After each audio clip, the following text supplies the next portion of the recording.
Hey guys, it's Dave here from DD Drums. Welcome to this lesson on how to play Smells Like Teen Spirit by Nirvana on drums. Now, there's about 9 or 10 different parts we're going to go through in the song.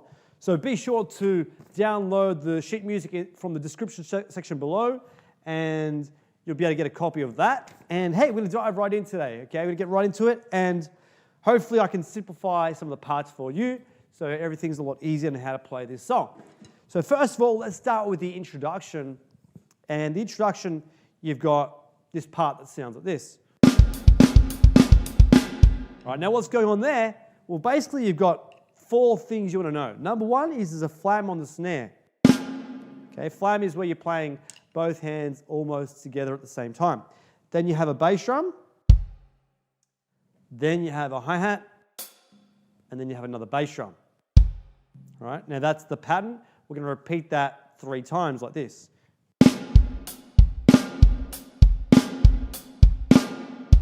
Now you notice the last part, I'm actually doing a flam and then a kick on the forehand. So listen to that again.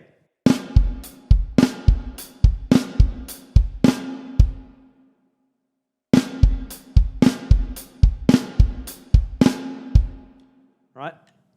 Pretty cool pattern. It might be a little bit challenging because you're going between a flam and a hat with the right hand.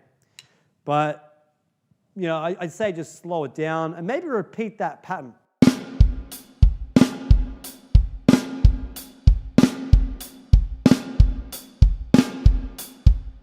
And until you become comfortable with it.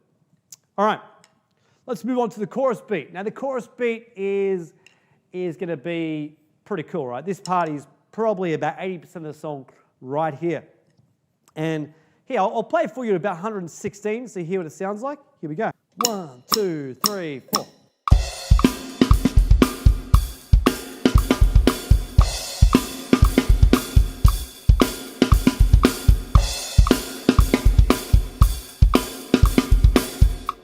All right, there you go. That's about 116. Let's slow right down to about this tempo here. 1, 2, 3, 4.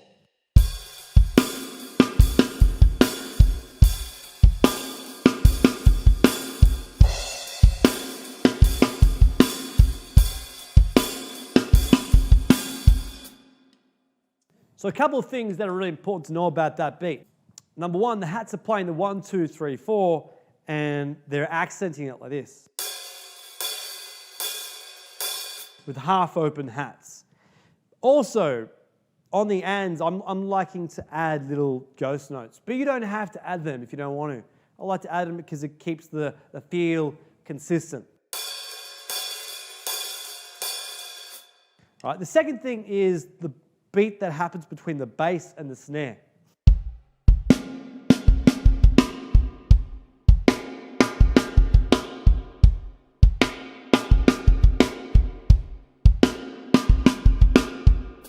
All right, that can be a little bit tricky. So, have a go with it. Maybe you might try it in a slightly easier version if that's too hard and build up to it. All right, but when you add the hi-hat, it's going to sound like this.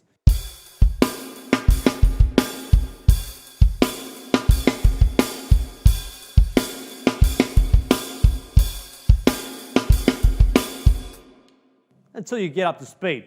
All right, let's look at the feel that happens at the end of the intro to lead into the verse, I believe. Now, this feel just has a single stroke roll, right? Just a straight single stroke roll, and it sounds like this.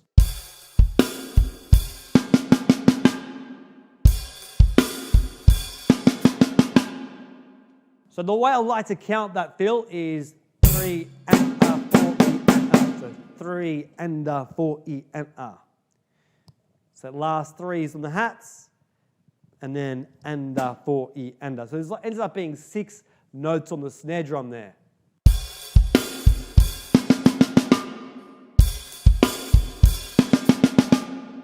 All right, and that leads us into the verse. Now the verse has 3 parts to it. The first part of the verse is a really cool beat on the hats, and you'll notice that on every second bar on the 4 ands, we're actually going to open the hi-hat in the verse. Okay, now check this out. I'll play it for you.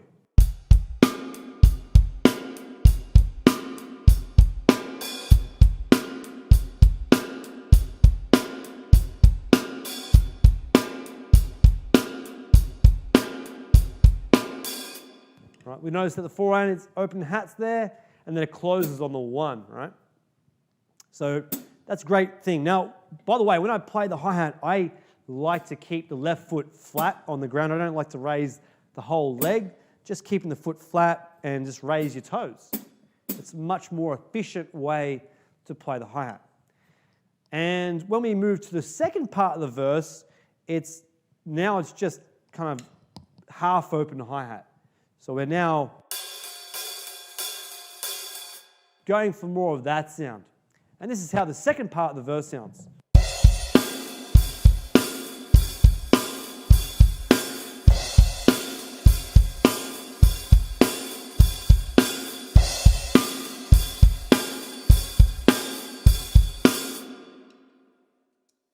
And you'll notice that I put a crash there as well on the 1 of every first bar. So it's not on the second bar, it's only on the first bar.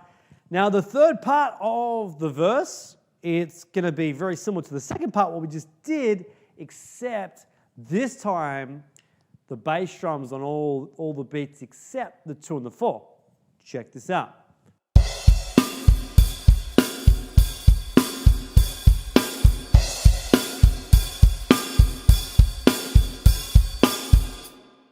All right, that's the beat. That's the beat that happens there. And then we have a fill that leads into the chorus. Right? This is the classic fill that leads into the chorus, and it sounds like this. 1, 2, 3, 4. 2, 3, 4. Now we'll slow that one down. We'll slow that one down to about 70 BPM. Here we go. 1, 2, 3, 4.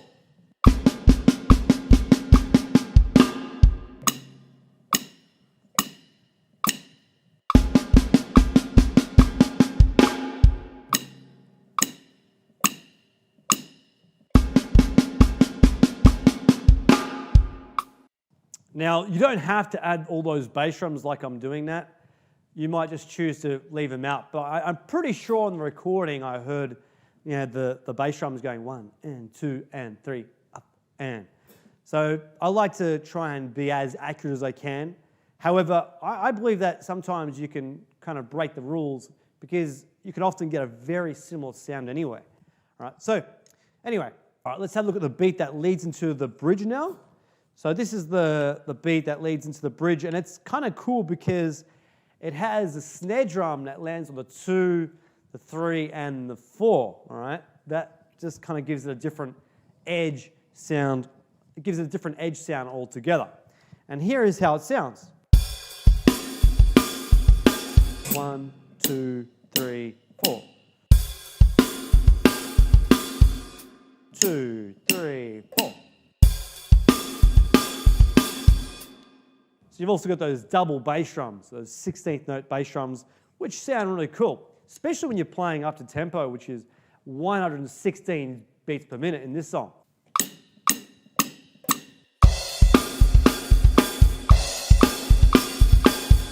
Two, three, 4.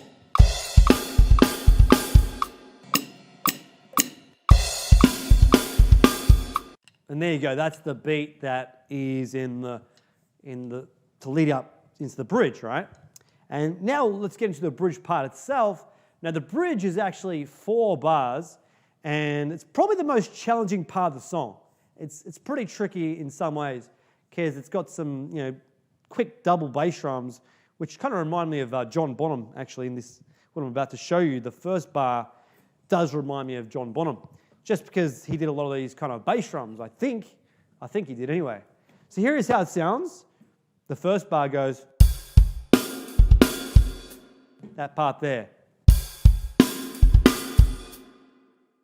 And you notice on the count 4, we're actually going to close the hats and we're going to rest the drums, rest everything on the count 4, like that. That's the tricky part on the bass drum because you got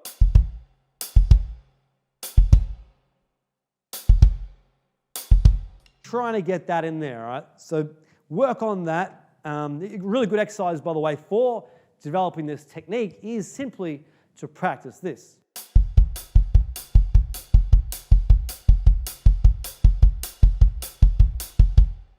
So going hi-hat and then 2 bass drums. And that's like a triplety feel.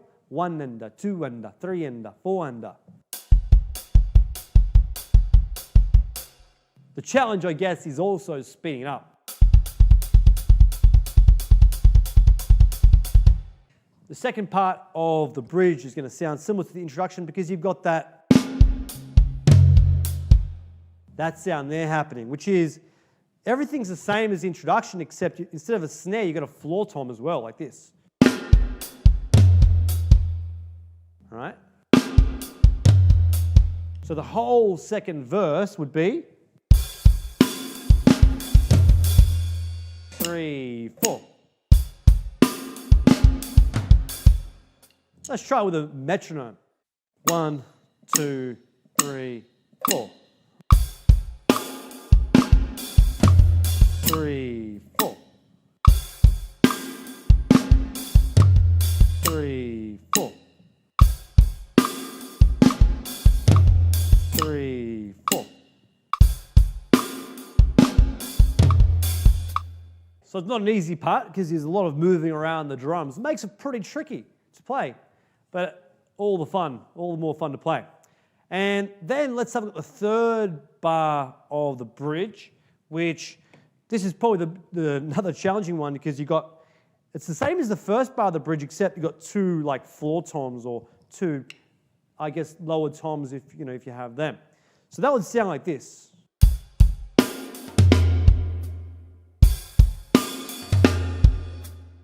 Let's slow that one down. You got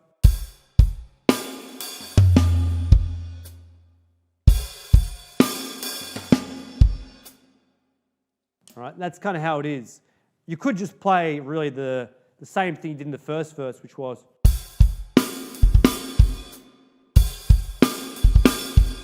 because it sounds similar. All right, that's what I think is going on in that part of the bridge.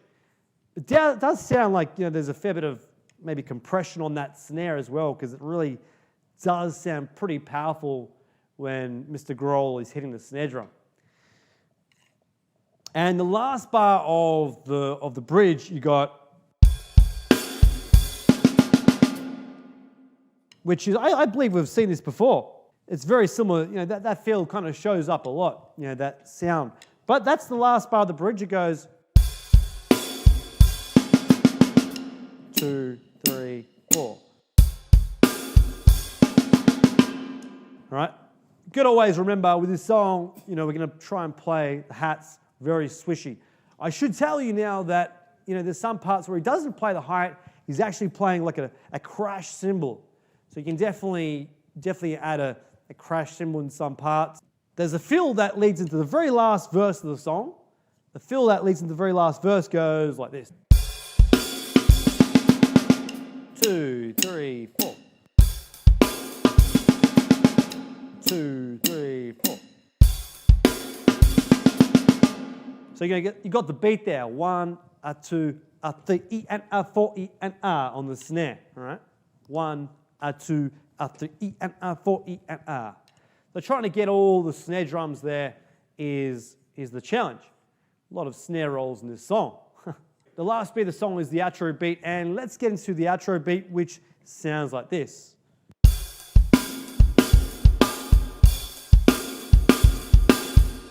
All right. Notice the bass drum pattern. It reminds us of what the fill is in the song. It's got that resemblance of the whole fill that we started with.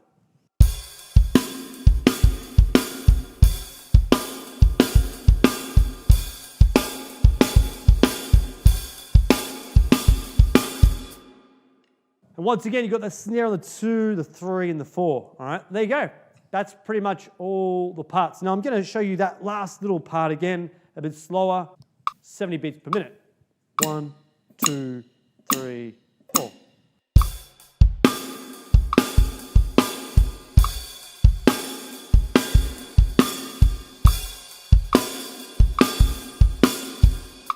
It's 117 beats per minute. 1, 2, 3, 4.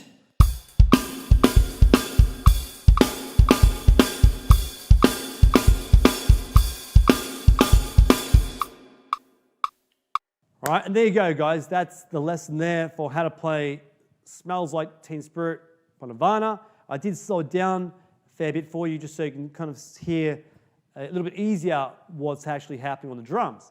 Okay, now, hey, be sure to definitely get the sheet music for it because that's going to help you a lot in learning the parts.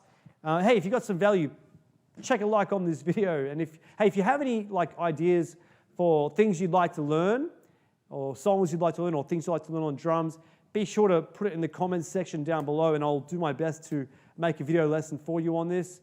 And hey guys, thanks so much for watching. I really appreciate it and hope you have a great day, all right? See you guys.